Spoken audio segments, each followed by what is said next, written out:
أعوذ بالله من الشيطان الرجيم. بسم الله الرحمن الرحيم. قد سمع الله قول التي تجادلك في زوجها وتشتكي إلى الله والله يسمع تحاوركما إن الله سميع بصير. الذين يظاهرون منكم من نسائهم ما هن أمهاتهم إن أمهاتهم إلا اللائي ولدنهم وإنهم ليقولون منكرا من القول وزورا وإن الله لعفو غفور. والذين يظاهرون من نسائهم ثم يعودون لما قالوا فتحرير رقبة من قبل أن يتماسا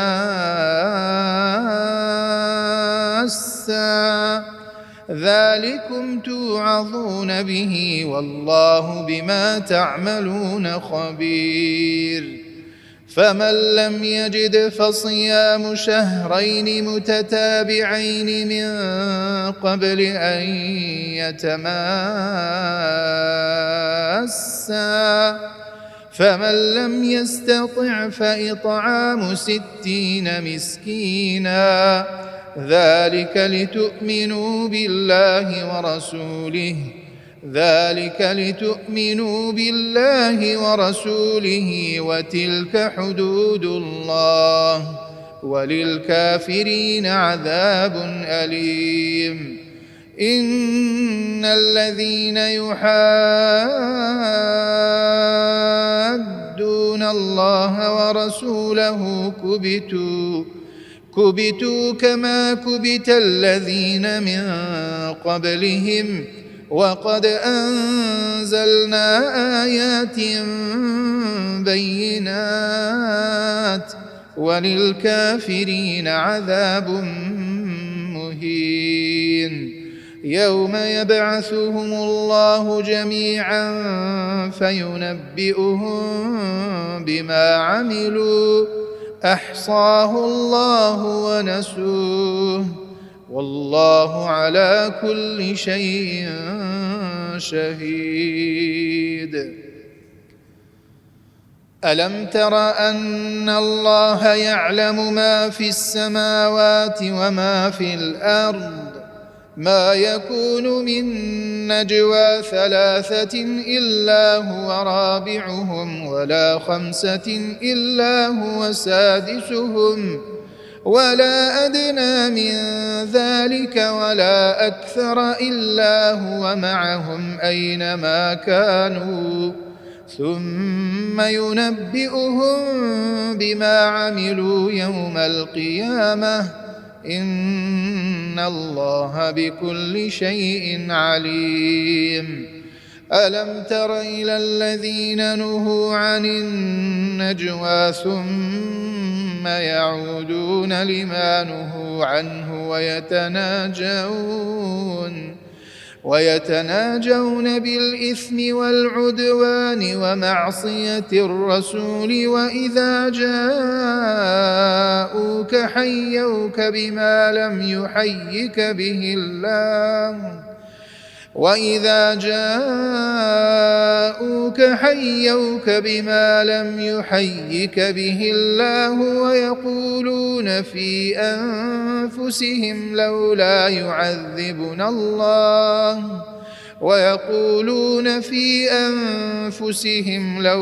يعذبنا الله بما نقول حسبهم جهنم يصلونها فبئس المصير. يا أيها الذين آمنوا إذا تناجيتم فلا تتناجوا بالإثم والعدوان ومعصية الرسول وتناجوا بالبر والتقوى واتقوا الله الذي إليه تحشرون إنما النجوى من الشيطان ليحزن الذين آمنوا وليس بضارهم شيئا إلا بإذن الله وعلى الله فليتوكل المؤمنون يا أيها الذين آمنوا إذا قيل لكم تفسحوا في المجالس فافسحوا يفسح الله لكم وإذا قيل انشزوا فانشزوا يرفع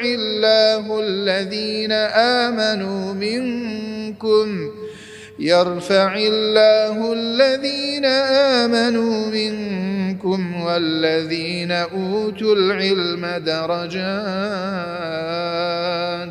والله بما تعملون خبير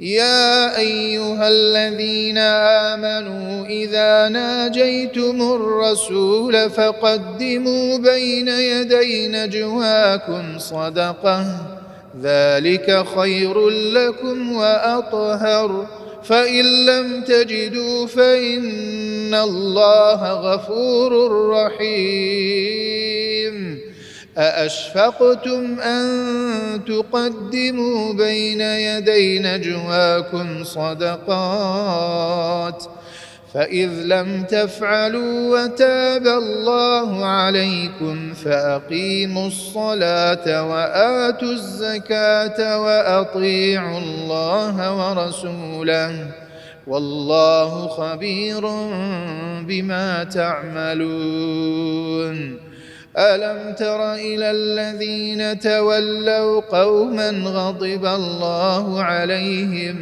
ما هم منكم ولا منهم ويحلفون على الكذب وهم يعلمون أعد الله لهم عذابا شديدا إنهم ساء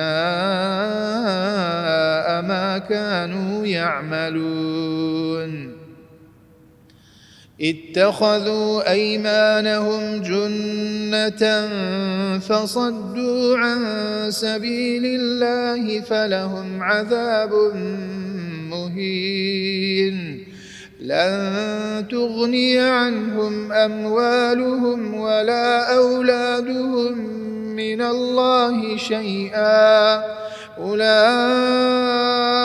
أصحاب النار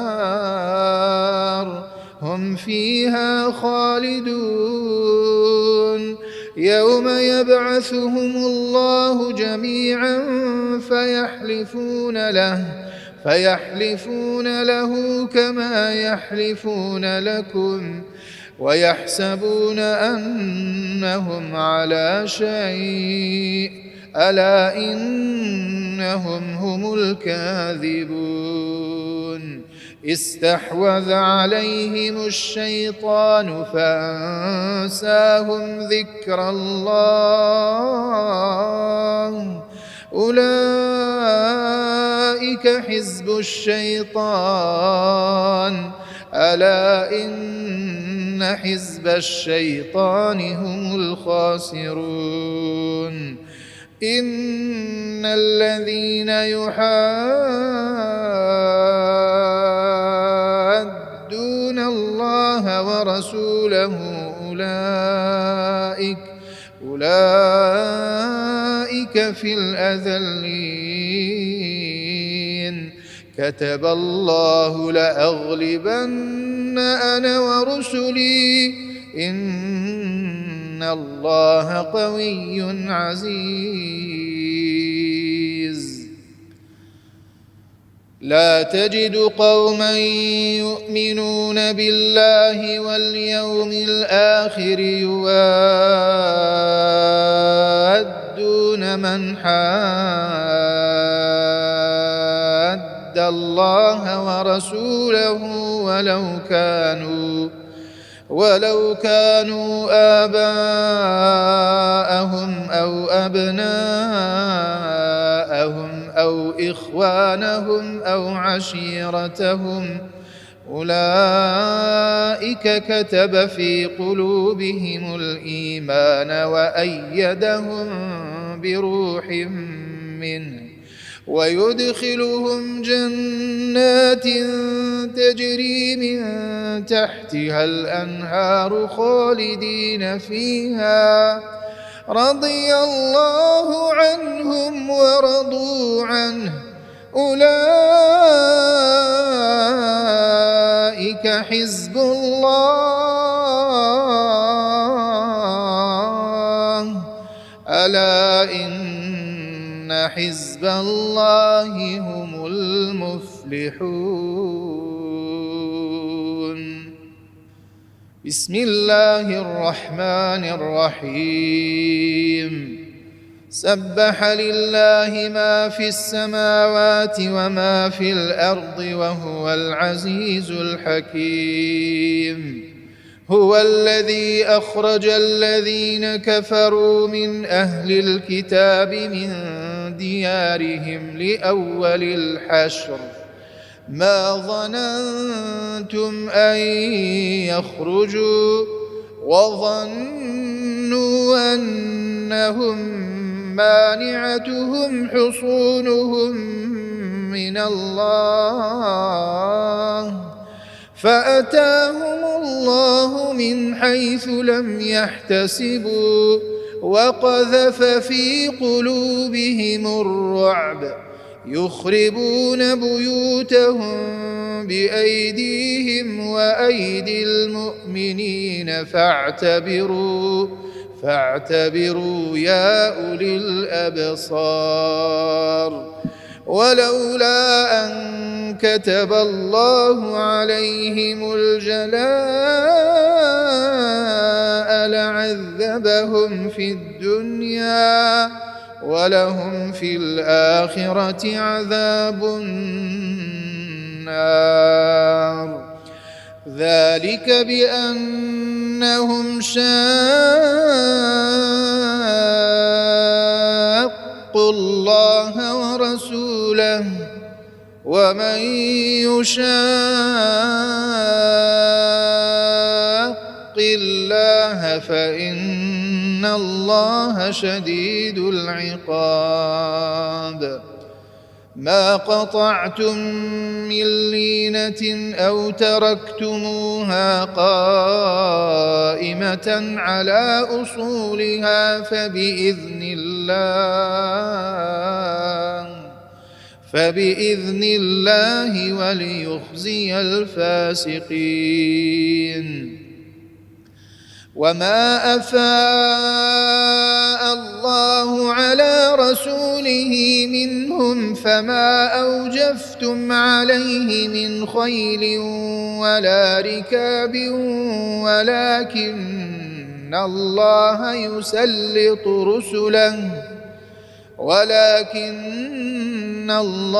يسلط رسله على من يشاء والله على كل شيء قدير ما أفاء الله على رسوله من أهل القرى فلله وللرسول ولذي القربى واليتامى والمساكين وابن السبيل كي لا يكون دولة بين الأغنياء منكم وما آتاكم الرسول فخذوه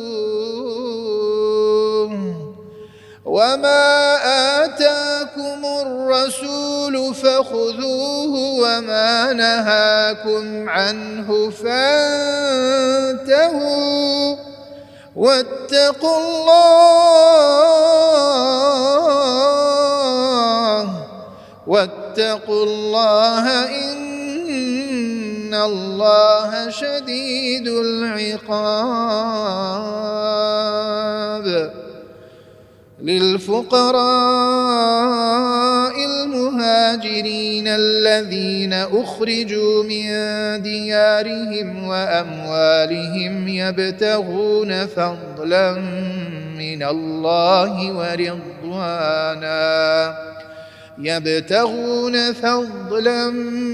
الله ورضوانا وينصرون الله ورسوله أولئك هم الصادقون.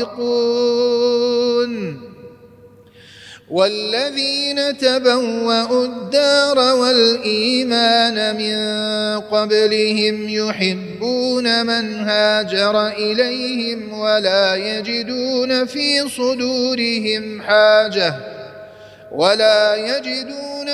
صدورهم حاجة مما أوتوا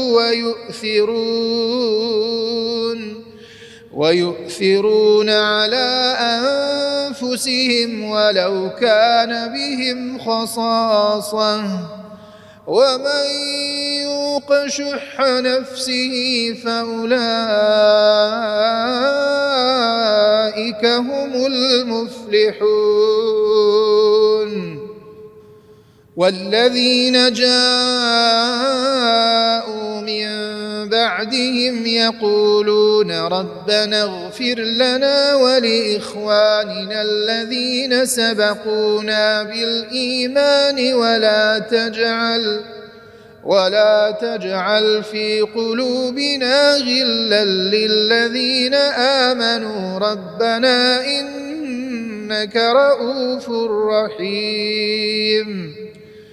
ألم تر إلى الذين نافقوا يقولون لإخوانهم الذين كفروا من أهل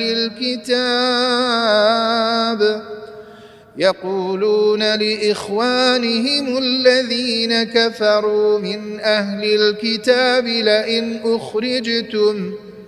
لئن أخرجتم لنخرجن معكم ولا نطيع فيكم أحدا أبدا وإن قوتلتم لننصرنكم والله يشهد إنهم لكاذبون. لئن أخرجوا لا يخرجون معهم ولئن قوتلوا لا ينصرونهم ولئن نصروهم ليولن الأدبار ثم لا ينصرون. لأنتم أشد رهبة في صدورهم من الله ذلك بأنهم قوم لا يفقهون. لا يقاتلونكم جميعا إلا في قرى محصنة أو من وراء جدر بأسهم بينهم شديد تحسبهم جميعا وقلوبهم شتى ذلك بأنهم قوم لا يعقلون. كمثل الذين من قبلهم قريبا ذاقوا وبال أمرهم ولهم عذاب أليم. كمثل الشيطان إذ قال للإنسان اكفر فلما كفر قال إني بريء منك إني أخاف الله رب العالمين. فكان عاقبتهما أنهما في النار خالدين فيها وذلك جزاء الظالمين. يا أيها الذين آمنوا اتقوا الله ولتنظر نفس ما قدمت لغد واتقوا الله إن الله خبير بما تعملون ولا تكونوا كالذين نسوا الله فأنساهم أنفسهم أولئك هم الفاسقون لا يستوي أصحاب النار وأصحاب الجنة أصحاب الجنة هم الفائزون لو أنزلنا هذا القرآن على جبل لرأيته خاشعا متصدعا من خشية الله وتلك الأمثال نضربها للناس لعلهم يتفكرون هو الله الذي لا إله إلا هو عالم الغيب والشهادة هو الرحمن الرحيم هو الله الذي لا إله إلا هو الملك القدوس السلام المؤمن المهيمن العزيز الجبار المتكبر سبحان الله عما يشركون هو الله الخالق البارئ المصور له الأسماء الحسنى يسبح له ما في السماوات والأرض وهو العزيز الحكيم بسم الله الرحمن الرحيم يا أيها الذين آمنوا لا تتخذوا عدوي وعدوكم أولياء تلقون إليهم بالمودة وقد كفروا بما جاءكم من الحق يخرجون الرسول وإياكم أن تؤمنوا بالله ربكم إن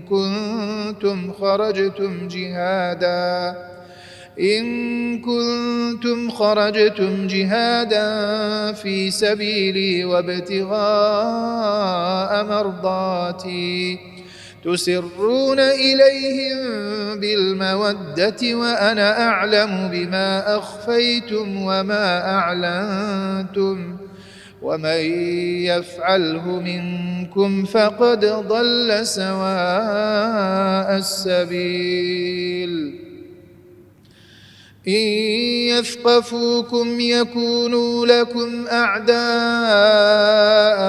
ويبسطوا إليكم أيديهم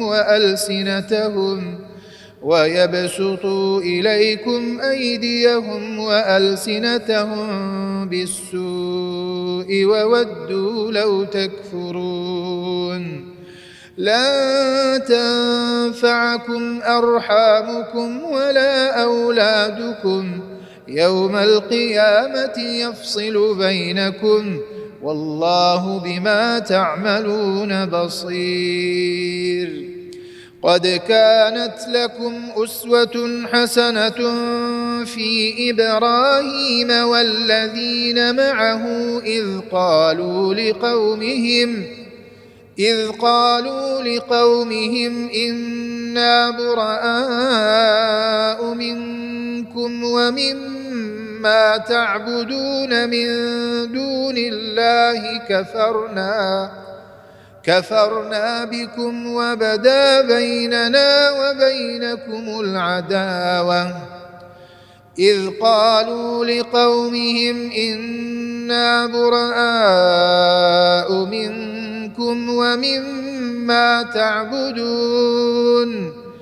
ومما ما تعبدون من دون الله كفرنا بكم وبدا بيننا وبينكم العداوة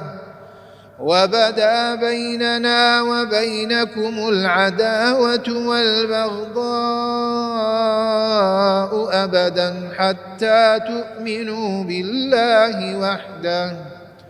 حتى تؤمنوا بالله وحده إلا قول إبراهيم لأبيه لأستغفرن لك وما أملك لك من الله من شيء ربنا عليك توكلنا وإليك أنبنا وإليك المصير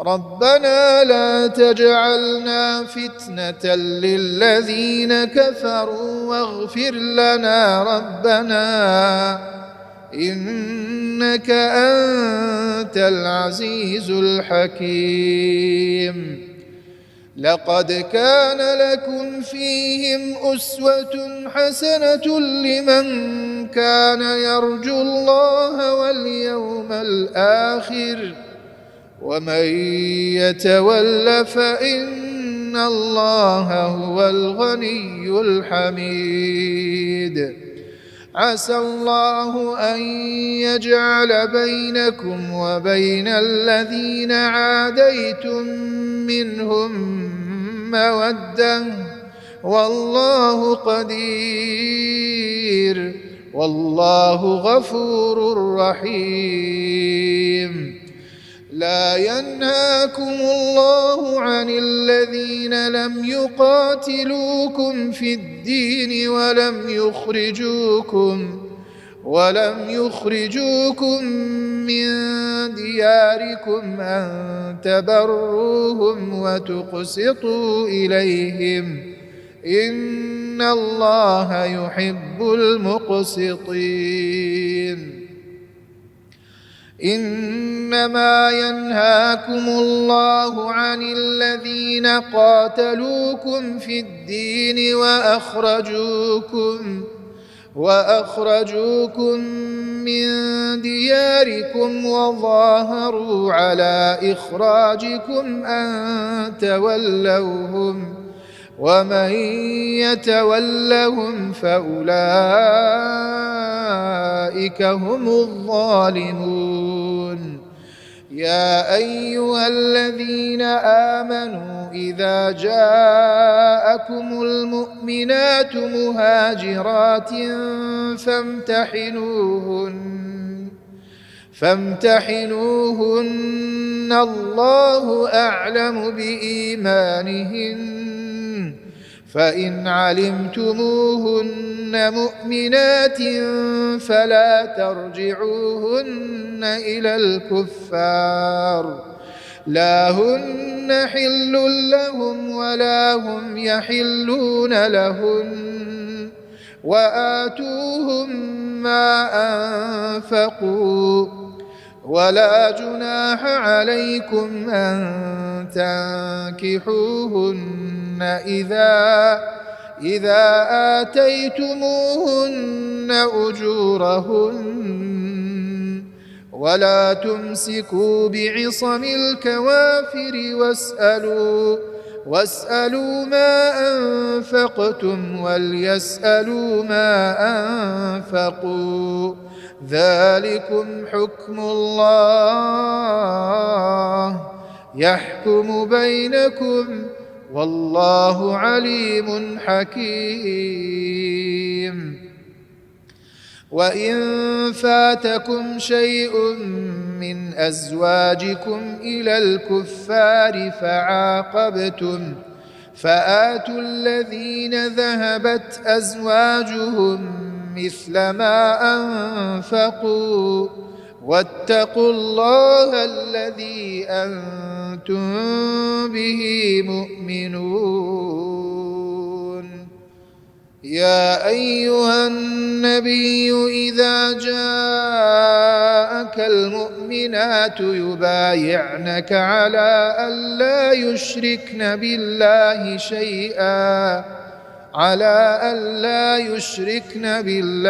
شيئا ولا يسرقن ولا يزنين ولا يقتلن أولادهن ولا يأتين ببهتان يفترينه بين أيديهن وأرجلهن ولا يعصينك في معروف فبايعهن واستغفر لهن الله إن الله غفور رحيم. يا أيها الذين آمنوا لا تتولوا قوما غضب الله عليهم قد يئسوا من الآخرة كما يئس الكفار من أصحاب القبور. بسم الله الرحمن الرحيم. سبح لله ما في السماوات وما في الأرض وهو العزيز الحكيم. يا أيها الذين آمنوا لم تقولون ما لا تفعلون كبر مقتا عند الله أن تقولوا ما لا تفعلون. إن الله يحب الذين يقاتلون في سبيله صفا كأنهم بنيان مرصوص.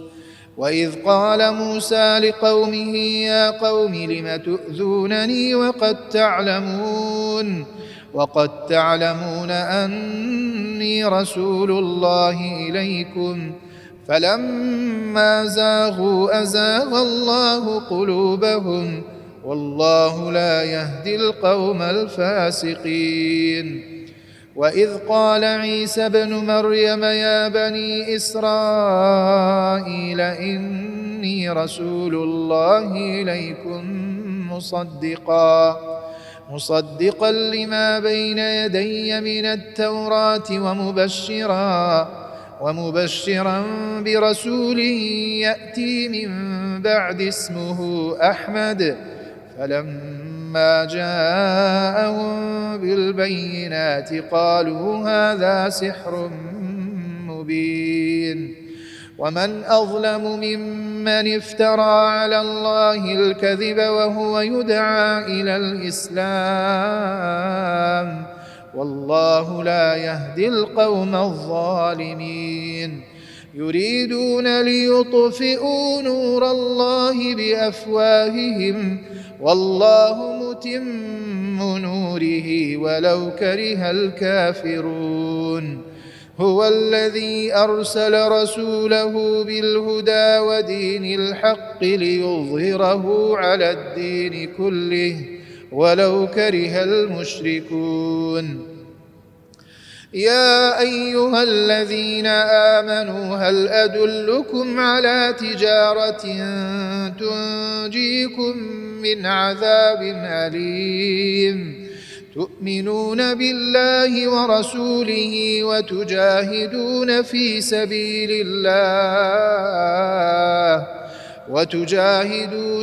سبيل الله بأموالكم وأنفسكم ذلكم خير لكم إن كنتم تعلمون. يغفر لكم ذنوبكم ويدخلكم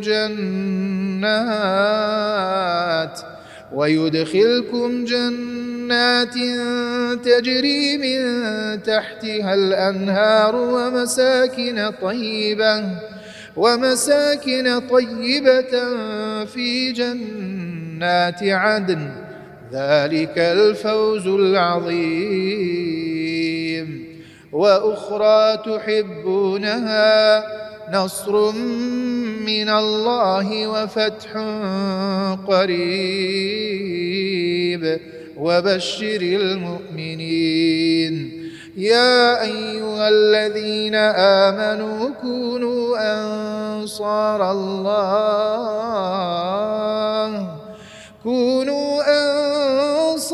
الله كما قال عيسى ابن مريم للحواريين من أنصاري إلى الله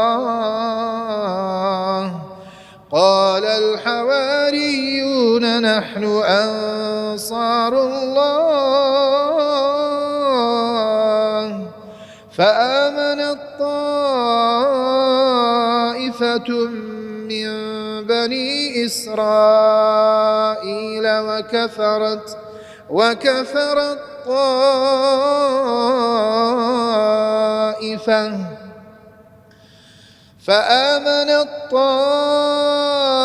طائفة من بني إسرائيل وكفرت طائفة فأيدنا الذين آمنوا على عدوهم فأصبحوا ظاهرين. بسم الله الرحمن الرحيم. يسبح لله ما في السماوات وما في الأرض الملك القدوس العزيز الحكيم. هو الذي بعث في الأميين رسولا منهم يتلو عليهم آياته ويزكيهم ويعلمهم الكتاب والحكمة وإن كانوا من قبل لفي ضلال مبين. وآخرين منهم لما يلحقوا بهم وهو العزيز الحكيم. ذلك فضل الله يؤتيه من يشاء والله ذو الفضل العظيم.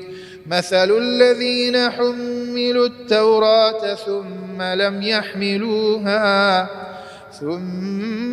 يحملوها كمثل الحمار يحمل أسفارا بئس مثل القوم الذين كذبوا بآيات الله والله لا يهدي القوم الظالمين. قل يا أيها الذين هادوا إن زعمتم أنكم أولياء لله من دون الناس فتمنوا الموت إن كنتم صادقين ولا يتمنونه أبدا بما قدمت أيديهم والله عليم بالظالمين.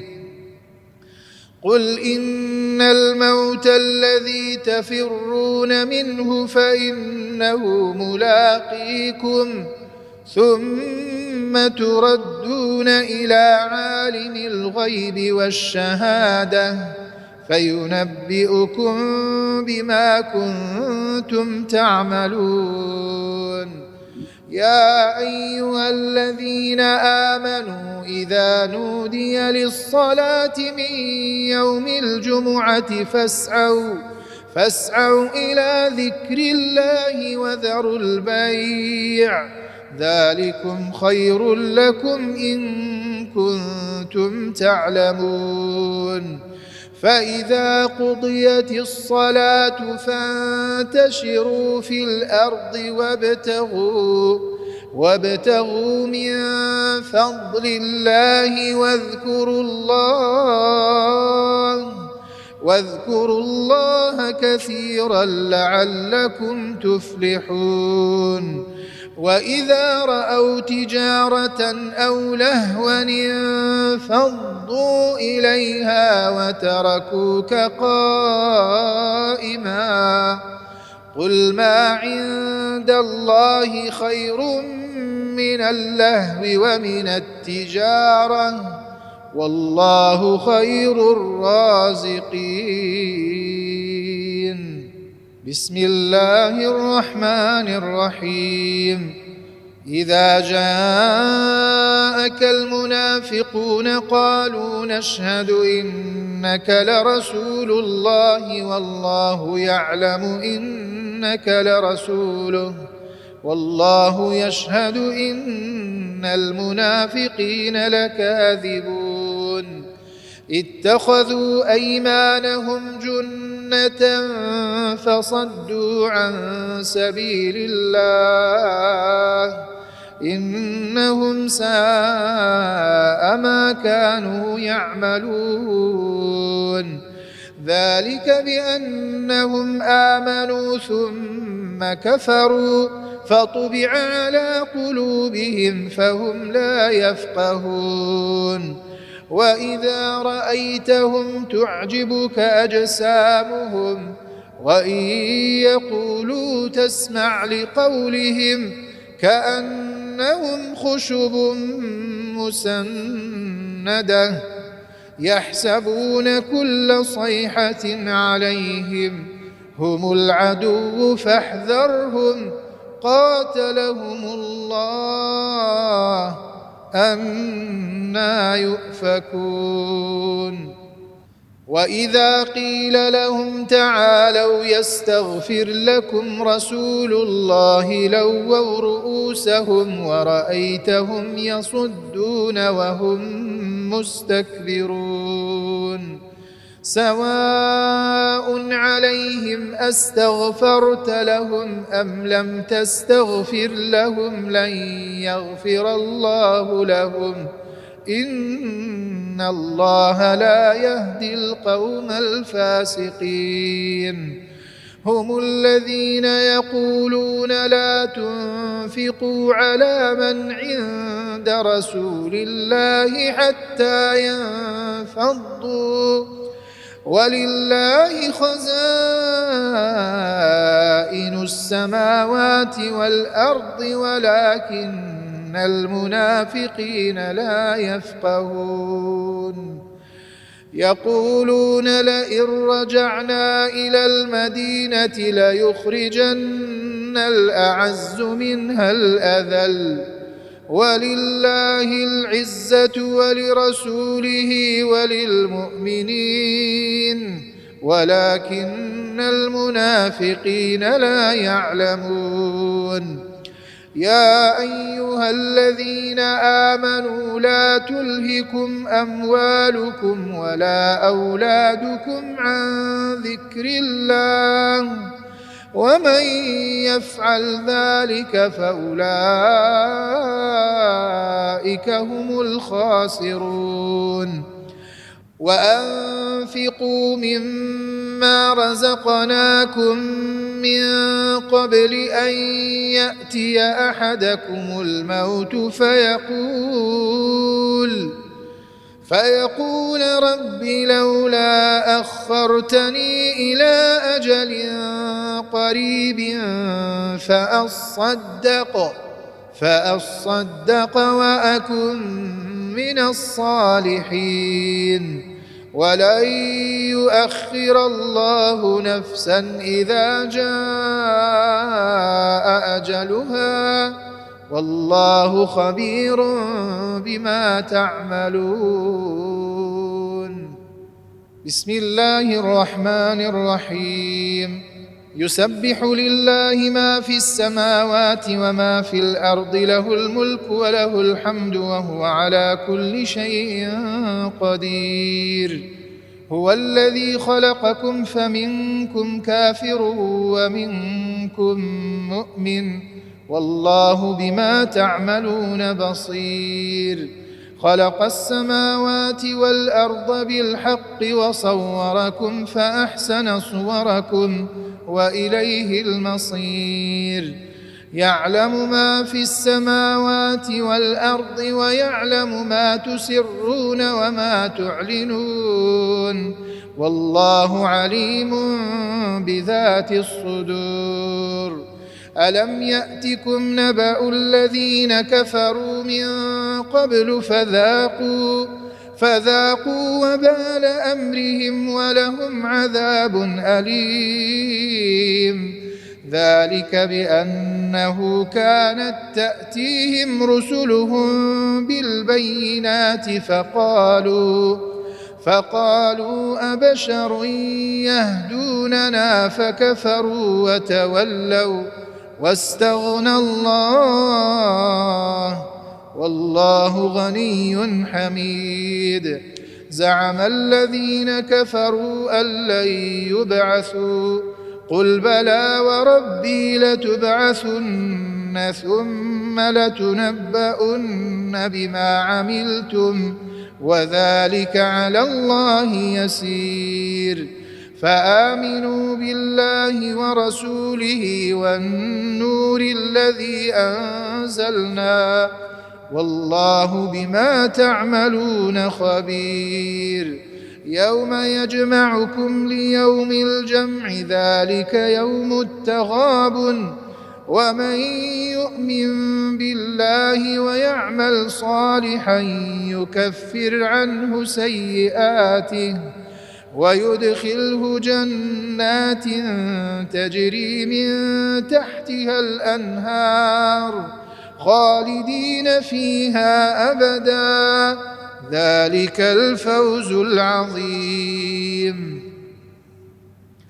والذين كفروا وكذبوا بآياتنا أولئك أصحاب النار خالدين فيها وبئس المصير.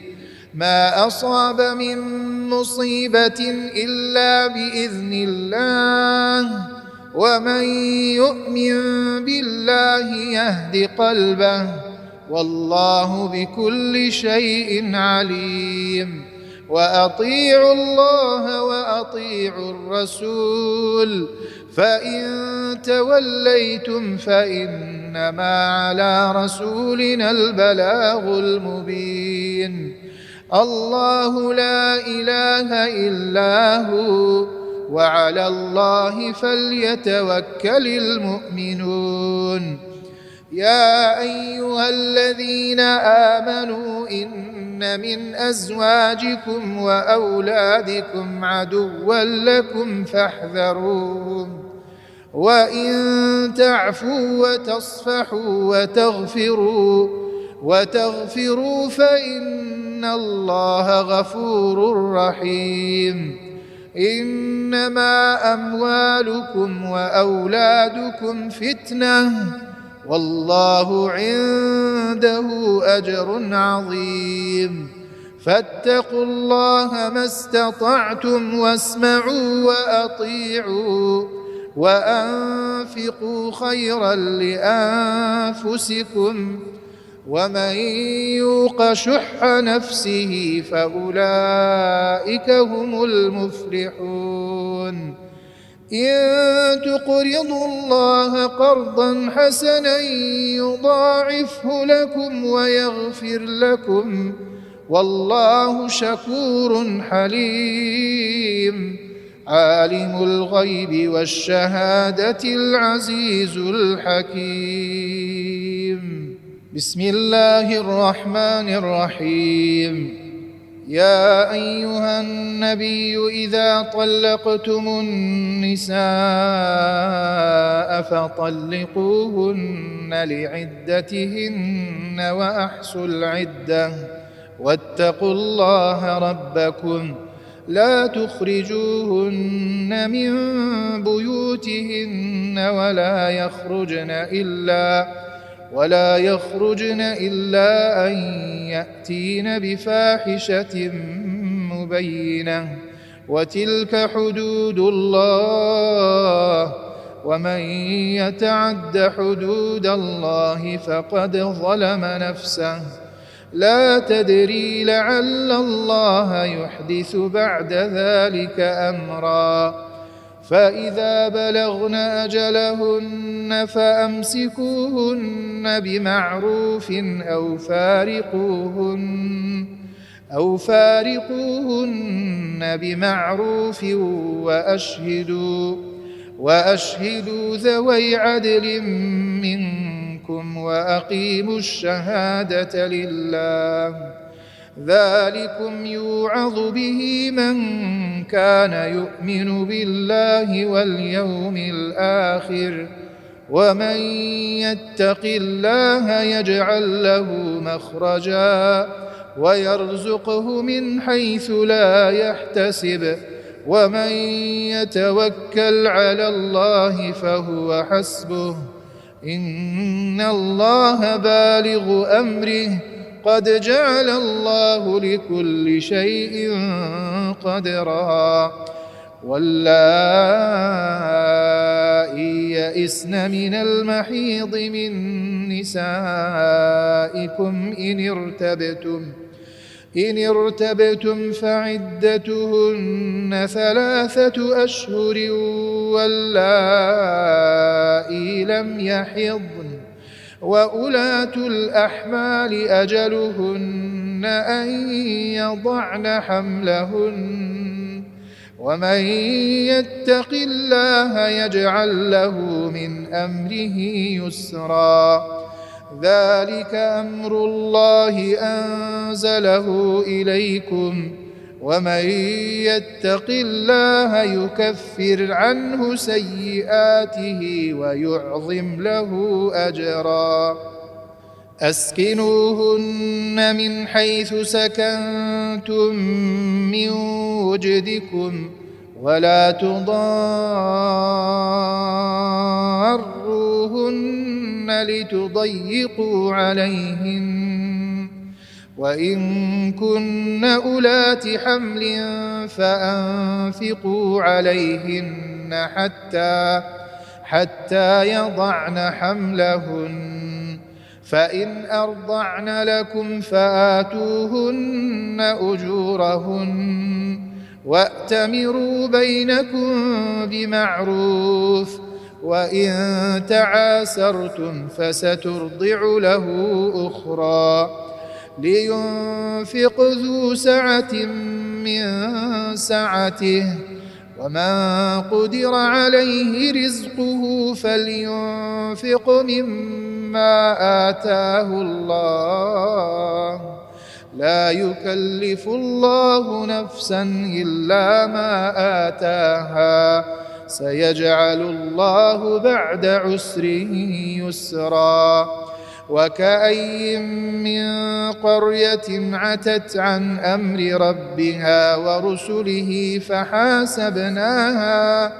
فحاسبناها حسابا شديدا وعذبناها عذابا نكرا، فذاقت وبال أمرها وكان عاقبة أمرها خسرا، أعد الله لهم عذابا شديدا، فاتقوا الله يا أولي الألباب الذين آمنوا، قد أنزل الله إليكم ذكرا، رسولا يتلو عليكم آيات الله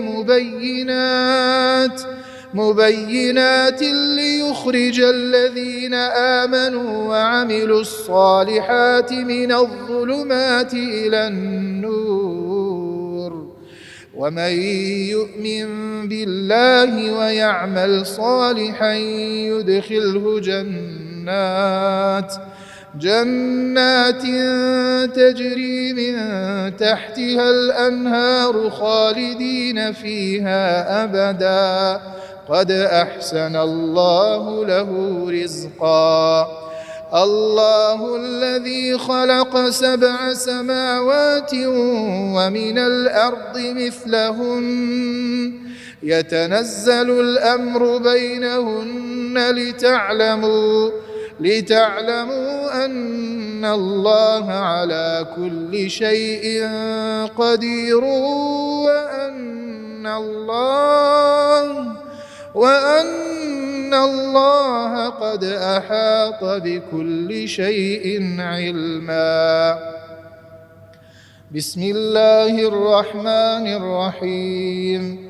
يا أيها النبي لم تحرم ما أحل الله لك يا أيها النبي لم تحرم ما أحل الله لك تبتغي مرضات أزواجك والله غفور رحيم قد فرض الله لكم تحلة أيمانكم والله مولاكم وهو العليم الحكيم وإذ أسر النبي إلى بعض أزواجه حديثا فلما نبأت به وأظهره الله عليه عرف بعضه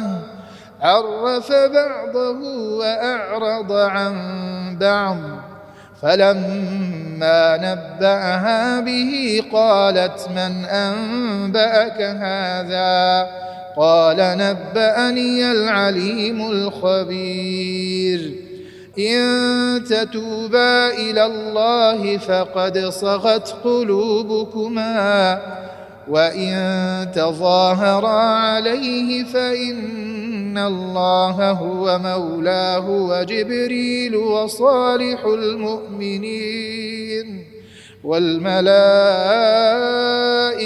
بعد ذلك ظهير عسى ربه إن طلقكن أن يبدله أزواجا خيرا منكن مسلمات مؤمنات قانتات تائبات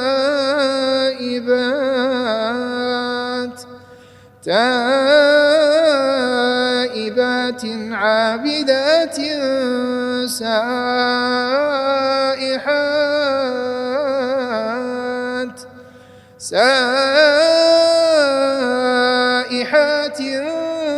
ثيبات وأبكارا يا أيها الذين آمنوا قوا أنفسكم وأهليكم نارا وقودها الناس والحجارة عليها ملائكة غلاظ شداد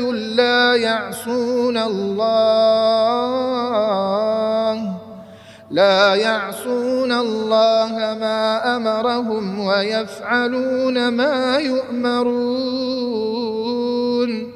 يا أيها الذين كفروا لا تعتذروا اليوم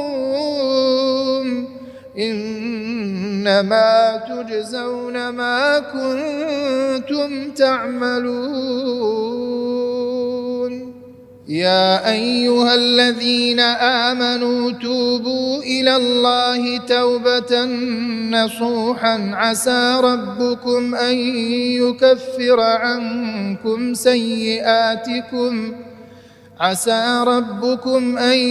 يكفر عنكم سيئاتكم ويدخلكم جنات تجري من تحتها الأنهار يوم لا يخزي الله النبي والذين آمنوا معه نورهم يسعى بين أيديهم وبأيمانهم يقولون ربنا أتمم لنا نورنا واغفر لنا إنك على كل شيء قدير يا أيها النبي جاهد الكفار والمنافقين واغلظ عليهم ومأواهم جهنم وبئس المصير ضرب الله مثلا للذين كفروا امرأة نوح وامرأة لوط كانتا تحت عبدين من عبادنا صالحين كانتا تحت عبدين من عبادنا صالحين فخانتاهما فلم يغنيا عنهما من الله شيئا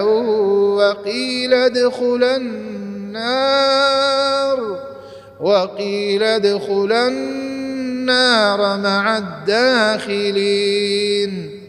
وضرب الله مثلا للذين آمنوا امرأة فرعون إذ قالت رب ابن لي عندك بيتا في الجنة ونجني من فرعون وعمله ونجني من القوم الظالمين. ومريم ابنة عمران التي أحصنت فرجها فنفخنا فيه من روحنا وصدقت بكلمات ربها وكتبه